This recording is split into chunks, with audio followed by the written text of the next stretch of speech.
Al final suposa un reconeixement a la tasca en quant de gestió de platges que fem, no? I és un certificat de qualitat ambiental, com dius tu, i ens reconeix i ens posiciona com un municipi que estem treballant de cara a la sostenibilitat i a l'adequació en criteris ambientals de les platges. Com heu aconseguit una cosa així? És a dir, quina és la feina que s'ha fet perquè 5 platges puguin obtindre aquesta bandera? Les banderes s'aconsegueixen, nosaltres les sol·licituds les hem anat fent any a any, cada any hem apostat per fer una sol·licitud de cada platja, tu presentes una proposta i llavors te l'accepten o no.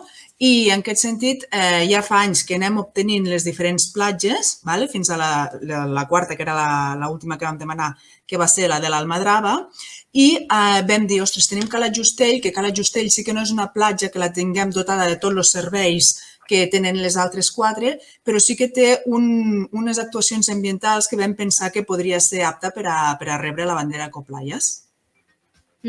Quantes platges teniu a Vandellòs i l'Hospitalet de l'Infant, més o menys? Les que tenim adaptades amb serveis per als usuaris, amb els serveis bàsics de socorrisme, lavabos, passeres i tot això són 4. Cala Justell és l'única que té bandera Ecoplayas i que no té els serveis bàsics aquests. És a dir, que les heu presentat totes i que al final 4 les heu renovat i una més encara l'heu pogut afegir, no? Sí, així és. O sigui, funciona que vosaltres presenteu la platja i llavors ells us ho validen o us ho reconeixen, no?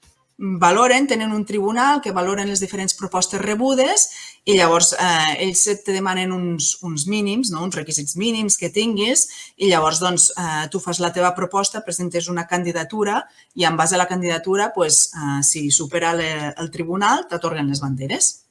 I quins són els criteris que valora el jurat d'aquests premis per poder donar aquestes banderes? Doncs sobretot el tema de la gestió de residus i el tema de les accions de caire ambiental que fas a la platja. En aquest sentit, tenim la platja de Cala Justell, és una platja molt petitona i que no és molt altament freqüentada. Llavors, el tema dels residus els tenim gestionats a través d'un punt verd i la recollida que en fem selectiva i el que era interessant en aquesta platja era la recuperació que hem fet d'una llacuna natural. I creus que a través d'això pot ser que també us hagin donat o us hagin acceptat aquest premi per això que em comentes de la llacuna? Sí, crec que ha sigut el factor més determinant a l'hora de que ens donessin la bandera. Les tasques que s'han fet, s'ha intentat fer una reintroducció d'una espècie autòctona, com és el samaruc.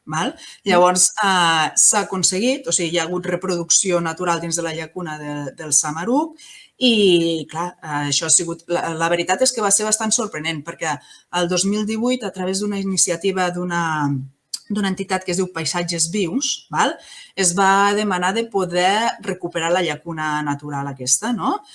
Es va fer, que és bàsic, o sigui, és fer un forat a la sorra, tal com se va fer, i ràpidament se va omplir d'aigua i es va colonitzar de les espècies que naturalment hi ha, els joncs i altres espècies vegetals, i a més s'hi va reintroduir el samaruc i hem vist que s'hi ha reproduït. O sigui que això també ha ajudat. No sé si dona impuls o creus, Sílvia, que dona impuls al turisme que ve al municipi tenir 5 platges amb aquesta bandera. Si la gent potser s'anima més, no sé si pel fet que tingueu la bandera, però dir, ostres, estan reconegudes com Ecoplaya, doncs per què no? I vaig cap a Vandellòs i l'Hospitalet de l'Infant. Sí. A veure, realment, quan tu vas a una destinació, a banda del que serveis que et puguin donar, també si veus que la destinació treballa envers cap a la sostenibilitat, amb criteris ambientals, llavors, almenys per mi, és un factor més determinant a l'hora de decidir el lloc on aniràs. Si s'estan fent accions d'aquest tipus de protecció de la natura o del que parlàvem, reintroducció del samaruc, que realment són temes bastant desconeguts, llavors potser sí que m'interessa i fins i tot si és un municipi que cuida del seu medi ambient, també és interessant. Crec que pot ser que és un dels valors en els quals estem treballant i és una de les línies tant a nivell turístic com a la resta de nivell de l'administració, de l'Ajuntament, el tema de l'aspecte sostenible.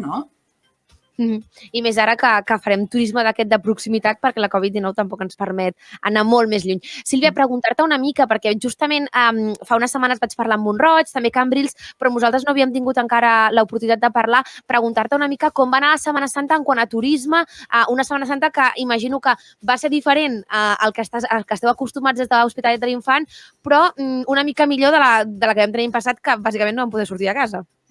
Clar, sí que va ser molt millor i realment les dades que vam recollir van donar la raó amb aquesta afirmació. No? Tenim dels establiments que teníem oberts d'allotjament, per exemple, hi va haver una ocupació del 78%. Val? I fent les enquestes que vam fer al servei de restauració, realment estaven molt satisfets de com havia anat aquests 4 dies, que al final van ser aquests 4 dies, i estaven sorprenentment contents. O sigui que al final la valoració és positiva, malgrat les circumstàncies de la Covid-19, algú vam poder avançar. No sé quin tipus de turisme soleu tenir a Hospitalet de l'Infant, si és turisme més internacional o més, clar, no sé, però el nacional va complir una mica les expectatives, no? Sí, exacte. El nacional, en aquest cas va ser el català, no? que va respondre. Nosaltres tenim un turisme molt de segona residència, també tenim moltes segones residències i això va fer que, clar, amb les ganes de sortir que tens, molta gent vingués a la segona residència i el turisme nacional és un turisme que surt molt, no? Que va al bar, que surt a comprar i tot, i per això aquestes bones sensacions que vam tenir. Sílvia, creus que és un preludi una mica del que veureu a l'estiu? Més que res ara, ja han aixecat el confinament comarcal, ara ja podem moure'ns per tot Catalunya i el dia 9, en principi, també s'acaba aquest estat d'alarma. No sé si creieu que una mica el que vau veure a Setmana Santa és una mica també el que veureu durant l'estiu. Sí, la veritat és que esperem que sigui el preludi, no? Era una mica el test la Setmana Santa, a veure com aniria i en base a com ha anat creiem que serà molt millor que l'estiu passat, això per descomptat, i també hi juga el factor hi ha més gent vacunada, esperem que això també faci que s'obri tot una miqueta. Nosaltres comptem amb el turista nacional, que és molt fidel, la veritat, i l'internacional, clar, depèn moltes vegades de les normes o regulacions que fiquen entitats superiors que nosaltres moltes vegades no hi tenim control sobre això, però esperem que pel que pinta, sembla que pinta molt millor que l'any passat. Esteu treballant amb alguna iniciativa per impulsar aquest turisme? Teniu alguna cosa en ment des del Departament de Turisme de Vandellòs i Hospitalet de l'Infant? Estem treballant, o sigui, el plantejament nostre és com si fos un estiu normal, no? La temporada normal. Llavors estem treballant en les campanyes de promoció a fires, les campanyes de promoció a mitjans de comunicació i tot, com si fos o sigui, ens plantegem com si fos un estiu normal, fins i tot a nivell de serveis, de dotació de serveis dels equipaments, a platges, a senders, tot, ho treballem com si fos un estiu normal. Tant de bo sigui un estiu normal o mig normal i l'any que ve ja sigui normal del tot com estem acostumats abans.